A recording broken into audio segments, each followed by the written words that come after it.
my name is Shelby Buno. I'm the Director of Data Use here at the department.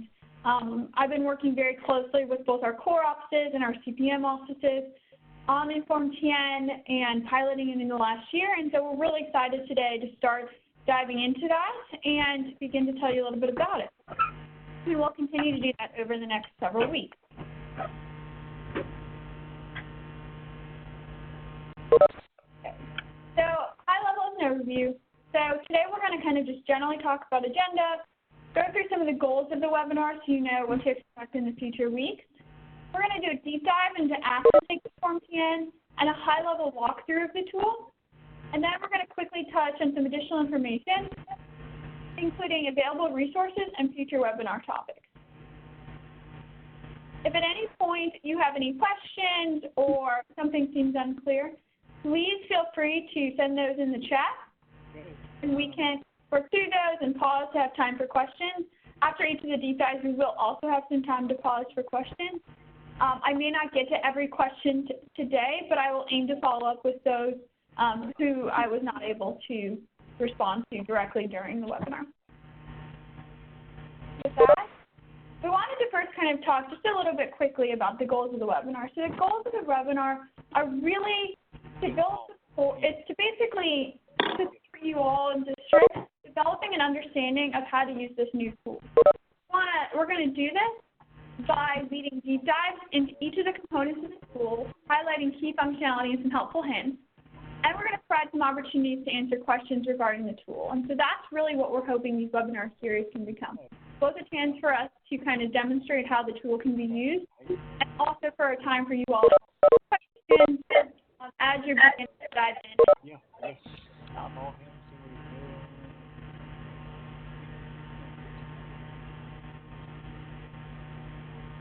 Each of the webinars will follow a similar kind of agenda. Today's will be slightly different just because it's the first kickoff. But generally, we'll quickly review the last week's material, followed by some time for question and answers, and then we'll deep dive into the next component of InformTN. Again, followed by questions and answers. We'll always have a section of additional information at the end, just some things that we want to make sure are on your radar, whether that's resources or different available supports as we do make this transition. Our goal really is that this tool becomes useful to you all and that you all have a strong understanding and feel comfortable beginning to use it. And that doesn't mean there won't be additional questions as you go. And we want to make sure you feel supported and know where the available resources are, both in terms of resources, in terms of documentation and recorded webinars, but also who are great contact points throughout this process as you have questions. So that is really the goal of these webinars, is to really try to accomplish that and to begin.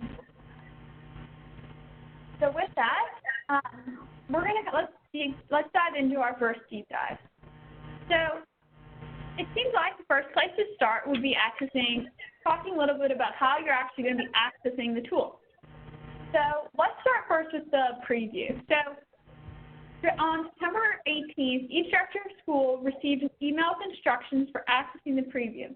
Each district received a district-specific login. That meant that Anderson County can see Anderson County's data and Bartlett can see Bartlett's data, but you cannot see each other's.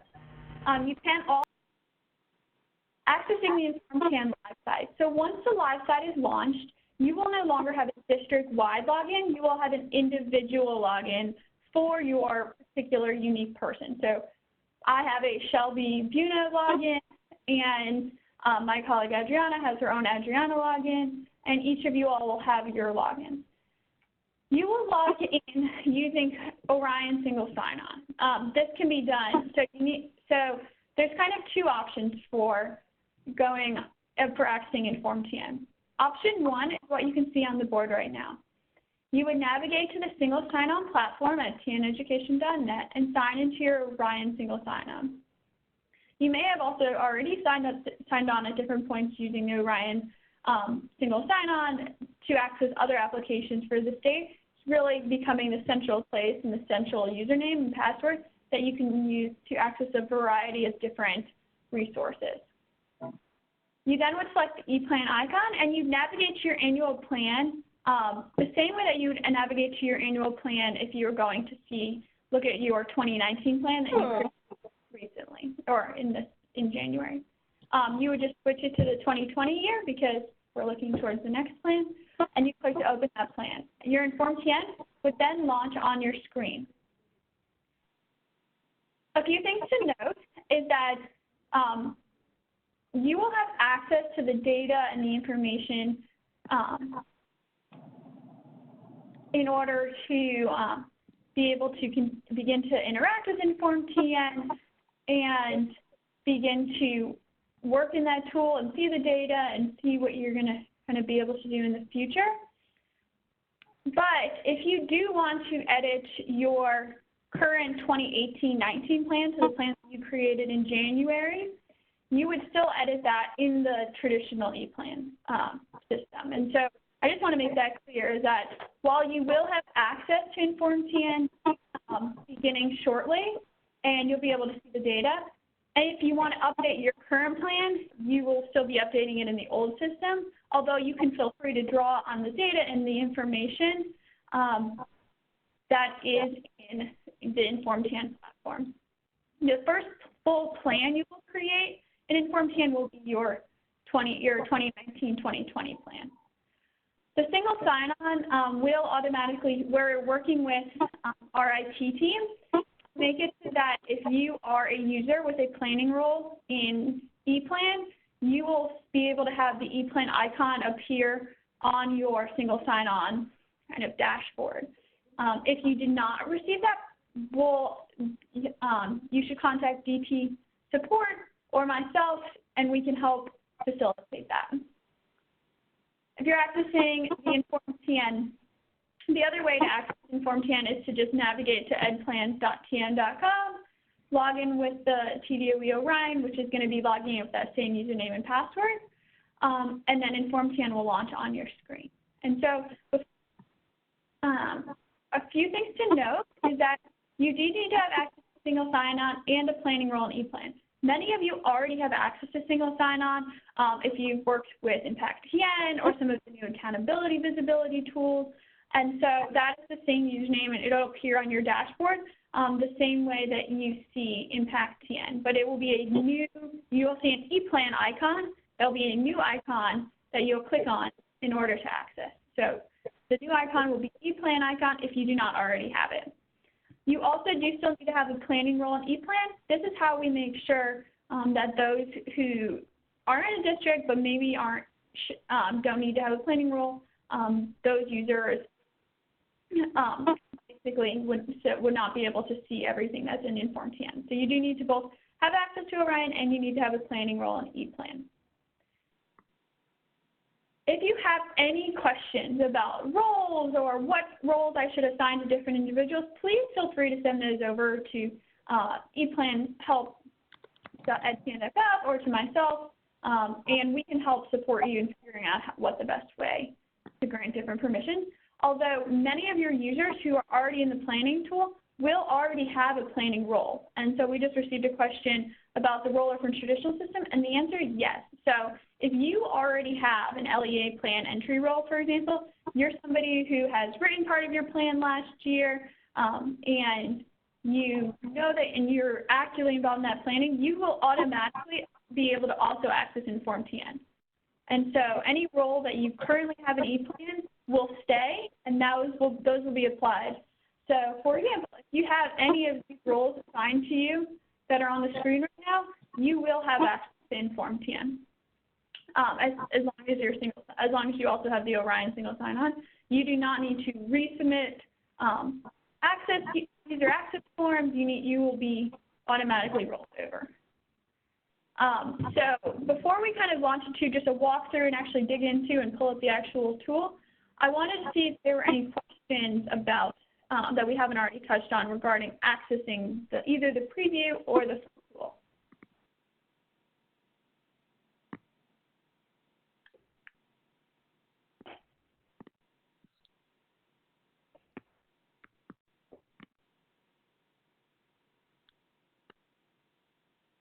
Okay, let's dive into the actual tool now then. We'll have time for questions at the end. So if something comes up, you want to just throw it in the chat, we'll touch on it. We'll circle back on those at the end. So let's dive into the actual tool. So right now, we're going to basically give you an overview of kind of the tool and the whole tool. Go ahead and access it. So what you see on my screen right now is what you will see as a district user when you log in to the system. So this is your landing page. Your landing page has a few key pieces of information. And I'm going to touch, I'm going to do a quick overview of the tool in general. And each week then going forward, we will, let me make sure I'm sharing this. So now you all should be able to see it. And as we move forward kind of throughout the next couple of weeks, we're going to be deep diving into particular sections. And so the goal today is really to get a sense of what is in general in here and what are kind of the purposes of each of these pages, what can I access, with the goal of, as we kind of go into the next few weeks, to be able to dive even deeper into particular sections. And so with that in mind, let me kind of give you a high-level overview, and we'll click through each page, but know that we'll have more time to really dig into some of the details as we go forward. That being said, if you have any questions, please feel free to shoot those over and we can work through those. So the way that kind of, from a high level, the way the tool is basically kind of designed is intended to basically go left to right across the top, zoom in a little bit, or kind of top to bottom through here. And so when you first come in, you come into the landing screen. The next page you can, and this is really intended to see, okay, what is the status of my plan? What are some key messages? What is planning calendar and key dates I should keep in mind?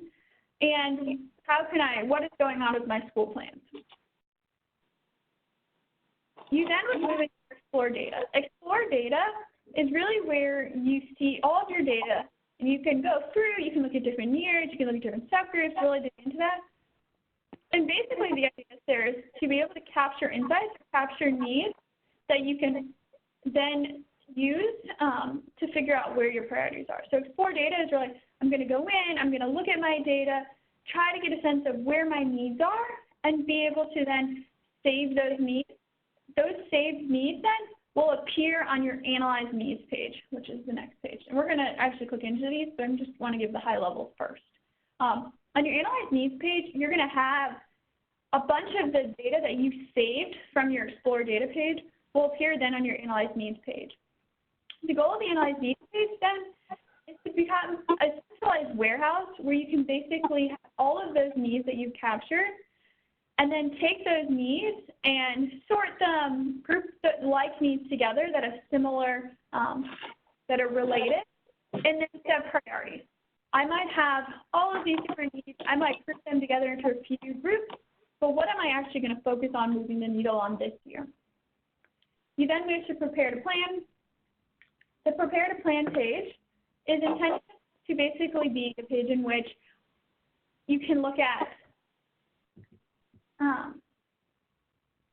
those needs that you prioritize and and do a root cause analysis. What are some of the underlying reasons that those needs might exist that are within your control? You also be asked in the Prepare to Plan page to think about who needs to be at the table as you're creating that plan. Upload documents. Upload documents, there's no required upload documents for districts, but it does provide an opportunity if you would like to upload additional supporting information. For Title I schools, this is where they would upload their Title I budgets. Develop plan, that's when you're actually creating your plan. You're creating your goals, your strategies, your action steps, and you also get to see your prioritized needs on that same page to make sure that you're aligning to those.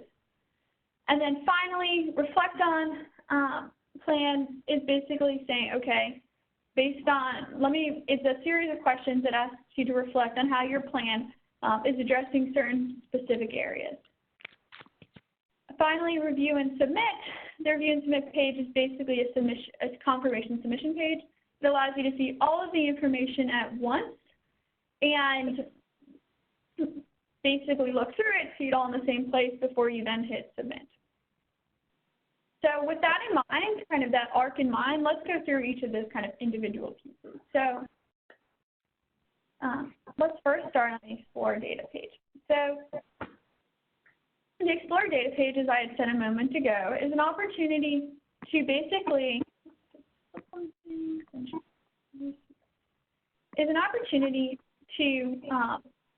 look at all your data. It includes a good amount of different types of data points. So when you first come in here, you're going to be able to see the dashboard, which gives you some high-level information about some high-level indicators across a few different areas. They're organized into kind of 4 different buckets, specifically climate and access, educators, academic achievement and growth, and college and career readiness. You'll notice that each of these kind of horizontals also corresponds with one of these tabs at the top. So let's say I'm here and I want to actually dig now into my climate and access, for example. So see what are the different kinds of discipline that my students are having in my district or my school. And so I can then dig in deeper. I can see student groups. I can see how that varies by different grades. And I can see how it varies by different schools at the district level. And so I can look across and see what's available. I can then look at how that trend may have changed over time. So for each of these data points, these are kind of the big things. So you're going to be able to see that for a wide range of data points. So you're going to be able to see that for climate and access data points, educators, academic achievement and growth, and college and career readiness. So you'll be able to come in here, you'll be able to look at both the high level, but then slowly dig in deeper. You can look at how different subgroups are doing, different grades are doing, how those grades are trending over time. For example, if I'm interested in how my 9th graders in-school suspensions have changed over the last couple of years, I can look at that data and see how the trend lines have changed, even down to that level of 9th grade students. And so that's kind of from a data point. You can do that then for college and career readiness. You can look at ACT scores. For academic achievement and growth, you can look at success rate and growth levels. And for educators, you can look at it for a few different metrics, including evaluation, some educator survey data, some retention, as well as kind of some of the staffing makeup. What does my staff look like? And so there's a wide range of data in here, and there's some also additional functionalities around here that help bring some context. So one thing to note is that you'll notice that you'll see kind of this bar across many of these, or the orange dots. What those are is those are a benchmark that you can then choose what you want to benchmark yourself against. The goal there being providing context, and so you can compare yourself versus your own data in the previous year. You can compare yourself against comparable districts. You can compare yourself against the state. You can compare yourself against your regional averages, or you can compare yourself with a grouping of districts that you select. So you have to select at least 3 districts, but you could select as many as you'd like. But if you say, hey, I actually really want to compare myself to these 4 districts, I can select those districts and basically make my own comparison group that I'm comparing my data against. And so really there's a great opportunity to think about what you're comparing yourself to and being able to explore those different contexts. All of these images are downloadable, which means you can take that image and go with it somewhere else. You can have discussions in here around the data between different users in your district. Those discussions are completely private to your district. We at the state level cannot see those discussions. And you also then, the final kind of piece of functionality to flag is that you can actually also capture insights. And so let's say you're going through this data and you notice that, hey, I really noticed that my 9th grade class is really struggling with in-school suspensions, for example. And it's something that I want to think about more and think about how I might strategically work on. What I can do is I can save that insight by hitting this Capture Insight button. What this insight does then is it basically saves it. So, for example, I'm going to hit send. And what it's actually going to do is it's going to take this insight and it's going to populate it on my Analyze Needs page. So when I go over to my Analyze Needs page now, I can see that insight that I just captured.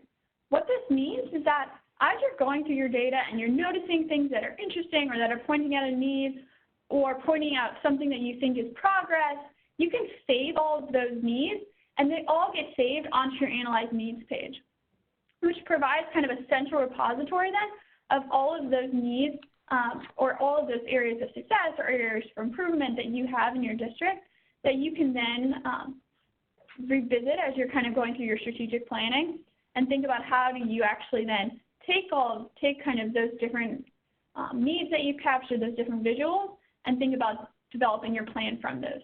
And so that's really, so kind of just to review, as you're basically this capture insight button on the Explore data page, it's kind of like a save button. It's saying, this is something I want to save, and you can write a little note to yourself to remind yourself why you wanted to save that. But when you save it, it goes to your Analyze Needs page. So this also means that if you have different individuals going in there, all of the insights are going to be saved in the same place. So it could mean that if your secondary supervisor is spending a lot of time looking at some of the high school data and your primary supervisor is looking more at kind of the lower grades, you'll be able to see each of those different images that were captured by different individuals, and everybody will be able to see theirs in the same place. So any district leader who captures an insight, they're going to see any insight that's captured by any of the other leaders in their district. There is information at the bottom. What you'll notice is that this kind of flag at the bottom, it'll actually tell you who was the person who captured that insight, so that you can see, I want to only look at the insights, for example, that I captured. They can filter on it to basically be able to see your insights versus other people's if you wanted to just focus on yours, but it's shared across the entire district. This page then, so Explore data, you've gone through your data, you've said these are a bunch of things I want to save. Analyze Needs then becomes a place where you can organize those and prioritize those. So let's say I've saved a bunch of different needs, and now what you can do is you can actually see these groupings are basically looking at are basically showing how you can take two different needs and put them together. So let's say you've captured a need around discipline, and you captured also some information about your chronic absenteeism, and you want to actually group those together because as you're creating a plan and working on how you're going to strategically address those, you might end up putting in a strategy and some action steps that aim to tackle both kind of some of your discipline issues and your chronic absenteeism issues in a coordinated way. And so in that case, you might want to group those needs together into a group, similar how this kind of group exists, and which allows you then to group together like needs. Finally, then you have on this page the ability to say, I might have captured 20, 30, 100 needs over the course across all of my district leaders. What are the ones I actually am going to what are the highest priorities for my district this year, And that's when you can prioritize. So to prioritize, you just toggle this and you click the button. So a blue one is not prioritized and a green is prioritized. And so we'll dig into this a lot more as we actually dive into the Analyze Needs page in coming weeks. But basically the goal of the Analyze Needs page is to take all of the needs that you have captured and thought about and organized and captured from the data and organize them into small stories, basically, that kind of give a sense of what is this kind of area and group of needs that are related, and then setting priorities aligned to those needs. So at this point, you've explored your data, you've figured out where you have some key areas that you want to focus. You've used the Analyze Needs page to basically say, okay, I can see all of these things I've captured. What is related to one another, and what am I actually going to prioritize? What are my 3 to 5 priority areas this year? Your Prepare to Plan page then is where you're going to start moving towards your planning. And so the last kind of step before actually creating that plan is two parts. One is thinking about, okay, who are the people that are coming to the table to actually write your plan and sharing that information. And then secondly, for each need that you prioritize, so for each of the needs on this page that is green, and only the ones that are green, you on Prepared Plan page will be expected to do a root cause analysis for that. And so if you prioritize 5 kind of big groups of needs that you really want to focus on this year, you'll be asked to think about and to respond to what are the root causes that are in your control that are underlying that need. And so that will kind of be the next step, is that now once you've identified those priorities, you'll then be asked to kind of do a root cause analysis for those priorities. I want to make it clear, you do not do a root cause analysis for every single area or data. You only will do it for the ones that you've said, these are the ones I want to focus on this year. So at this point, upload documents, again, as I said, that's optional for districts. If you had additional supporting materials, let's say you did a 5 whys protocol for identifying for working through your root cause analysis, you may want to upload that. There may be additional supporting documents you want to upload here. But again, there's nothing actually required at this time for districts. But at this point now, we can move to the Develop Plan page. So at this point, you have explored your data, you've analyzed kind of the needs that came out of that, grouped them together, set priorities. You've now done your root cause analysis and thought about who needs to be really at the table as you're creating this next annual plan. And so now the next step is to actually go ahead and create that plan. So a few things to note on this page. One is that you'll notice on the right-hand side, you'll see those needs that you prioritize. This is intended to just be a reminder as you're going to set those goals and action steps and strategies and action steps that these are the things you said you prioritize, and so hopefully you're aligning those together. A few kind of things to point out. So first, if let's say, okay, you just came in here and you wanted to create a goal. You would not see this. This is the goal that was created previously. But let's say if you wanted to add a new goal, you hit this Add Goals button at the top. And you go ahead and you start typing your goal. You type in your goal description. This is very similar to what you've done in the past in terms of writing in your goals and the description, the performance measure. You have the option to tag a section. Let's say I want to say this goal is affiliated with the needs that I've identified in the college and career readiness space. You can tag 2 if you want to say it's affiliated with a few different sections. And then you hit Save Goal, expected for you in terms of those creating those goal strategies and action steps. In many ways, it's very similar, but hopefully we're hoping this interface is a little bit easier to click through at times. Two things, big things to note with this. One is that you also have the option to import goals and strategies from the previous year. So we have heard you all, and many of you have said many of your goals and strategies you work on over a few years. You might move the targets, but that from a continuous improvement perspective, you're actually continuing to work on that goal over the course of more than just one annual calendar year or annual school year.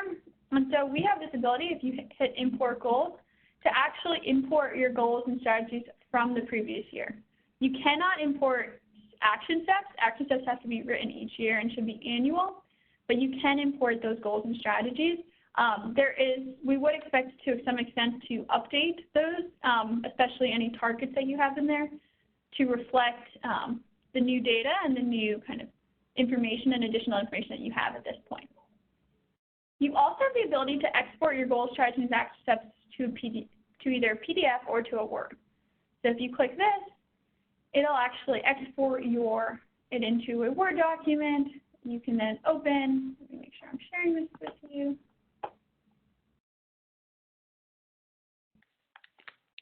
It'll open and it'll look similarly to this, which I believe you all can see on the screen.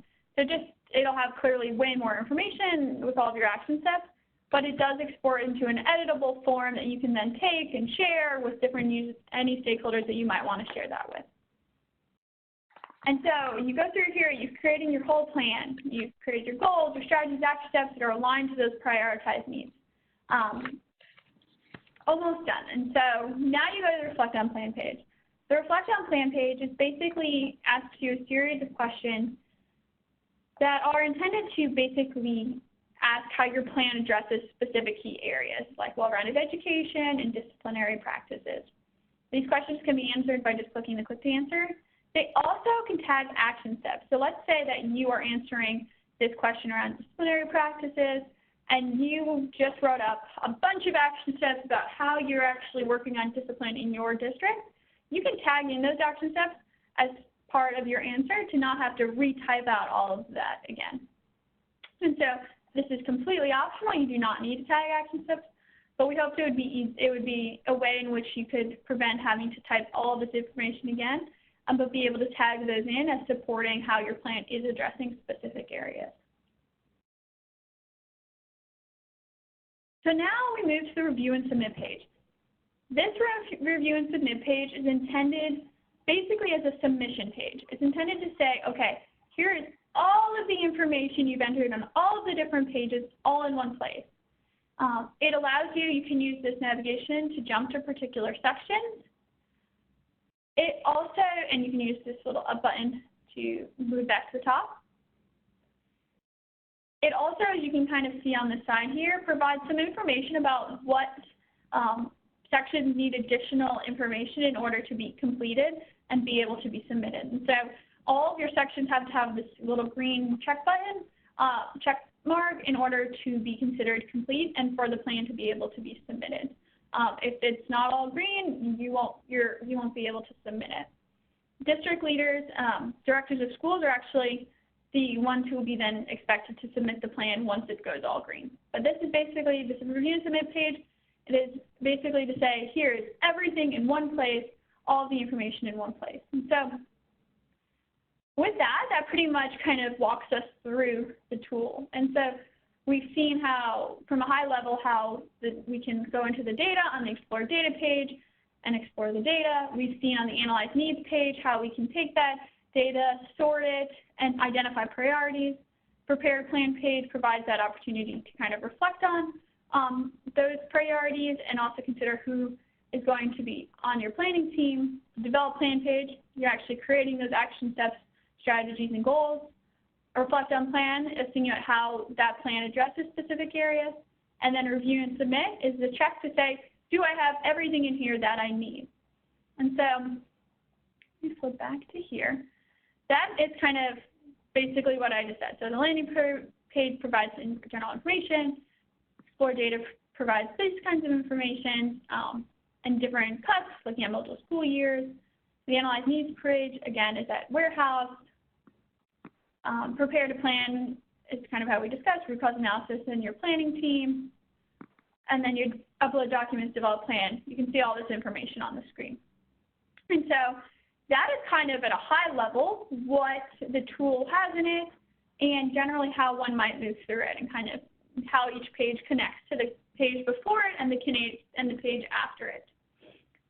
And so a few kind of notes that I wanted to also just kind of hit on is that one is that the different sections will be open at different times. And so right now, when you first get access, you're going to be able to explore all your data and capture insights and look at that Analyze Needs page. Over the next couple of months, we'll be, once the planning window opens, we'll open up kind of the Develop Plan page where you actually would be developing that plan. And then we'll kind of move forward.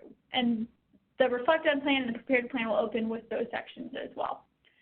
And so this is kind of high level. I just want to see, are there any questions right now? If there's any questions, please send those over. And I've seen a few, so let me start working through those.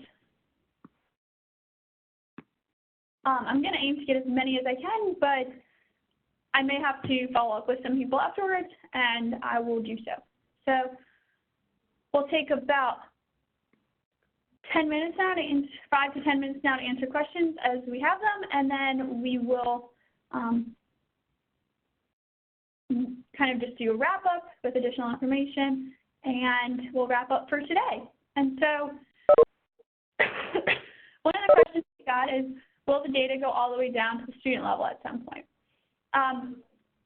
Right now, the data does not go all the way down to the student level, but it does easily connect you out to some of the other systems such as EIS and TN Compass. So, for example, if I look at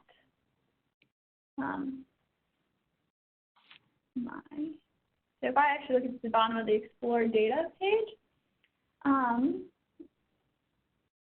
you will notice, if I click on a particular page, for example, there's all the way at the bottom, once you kind of move through the sections, there's a section called Additional Resources. This provides links, for example, to EIS queries that allow you to then go down to that student level, but it kind of provides a structure for hopefully being able to look more carefully at where you might want to look among that student data, which sometimes can be very bulky and overwhelming at times. And so I think this one I addressed, but just to reiterate, when you're looking at the Analyze Needs page, the view is pretty much the same for all users. So if anybody in your district captures an insight, you will see that insight here. And so the goal is really to provide a space for collaboration and to be able to see what kind of your other district leaders are focusing on and prioritizing and thinking and drawing their interest.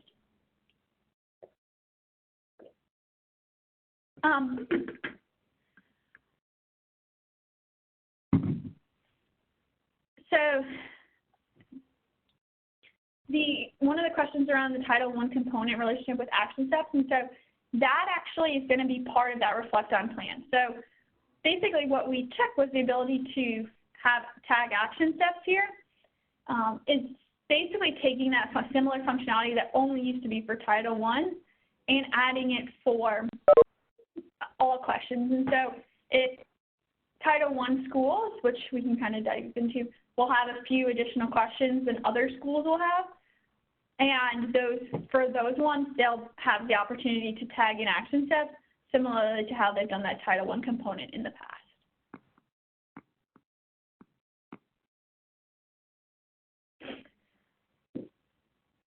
So regarding accessing, we have a question here around accessing the tool and roles. And so if a person has a planning role on ePlan but does not have a single sign-on yet, they will not be able to access InformTN. That being said, we are currently in the process of, we have set up everyone that we know of at this point, but we are in the process of resending out welcome emails in case that email got missed in the past, or maybe they're a new user and they came in after we sent the welcome emails for single sign-on. And so we are running some checks on our side so that those users should receive a welcome email that allows them and welcomes them and invites them to access a single sign-on and to get their account set up for single sign-on. So if you have any questions, our DT support team here is wonderful, and they can help with all single sign-on issues,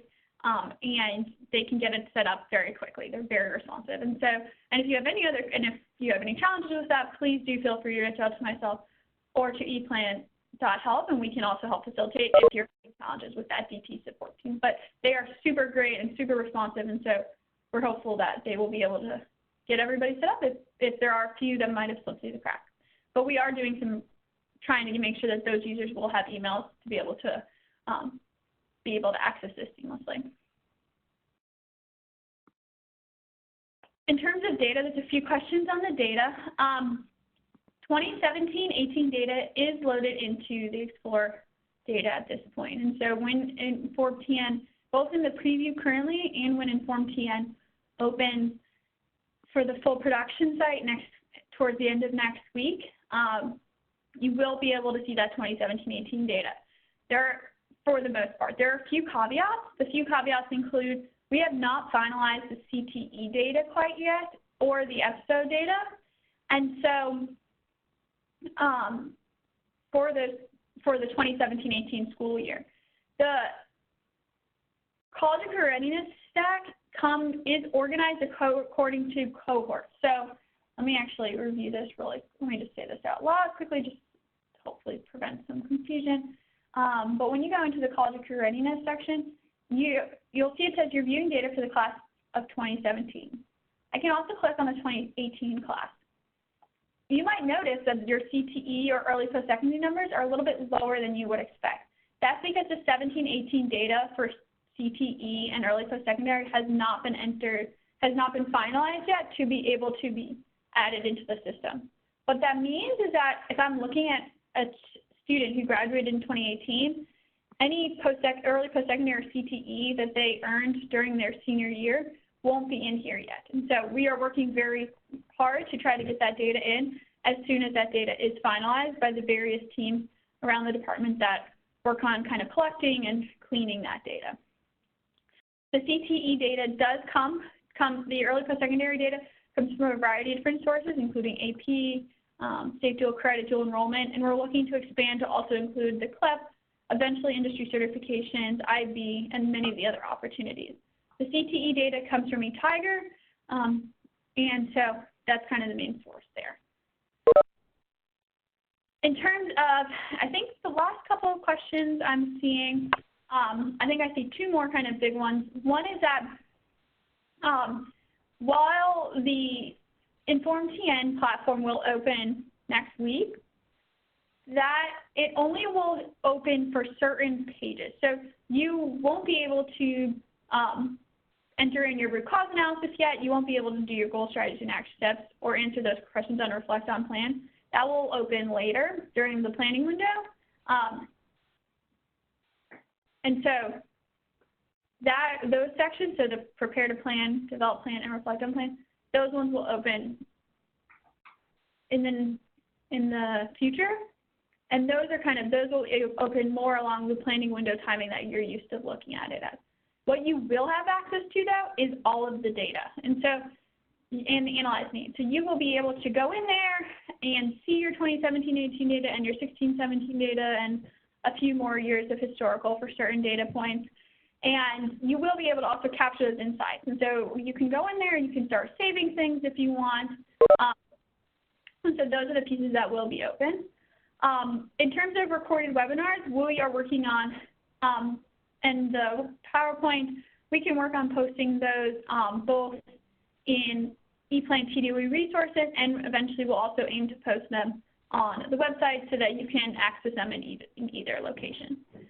I think I've answered the vast majority of questions, and we're kind of coming up on that 10-minute window that I wanted to keep to, just so we can kind of do a few wrap-up points. But if you have any other questions, please feel free to send them over, and I will aim to follow up with you afterwards. So just as a wrap-up, before we close this morning, I just wanted to point out some additional pieces of information that will also be available to you. So as we kind of just mentioned, all the webinars will be recorded and posted to ePlan, as well as they'll also be posted to, and so you'll be able to access those and be able to use those for future review as you want to. We're also releasing an InformTN technical user guide. The goal of this document is basically to provide information on the contents and functionality of the new tool.